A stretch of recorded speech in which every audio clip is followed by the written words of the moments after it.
think it's fun. Just once out of the year, we get to wear Dutch costumes, kind of celebrate our heritage.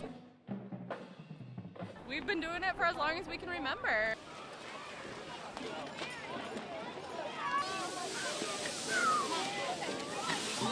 And we're just following the mold of that middle shoe, and it just is getting rid of that wood for us. When I was a little younger, my grandparents used to have a food stand down the street with the old carnival, and I come here every year with them for a lot of years.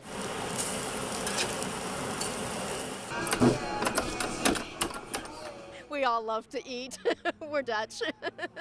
You know, we travel in 3-4 different states and do state fairs and festivals and county fairs, and as far as that goes, as far as the people go, this is by far the nicest people, the most polite, respectful people of any event we do all year long.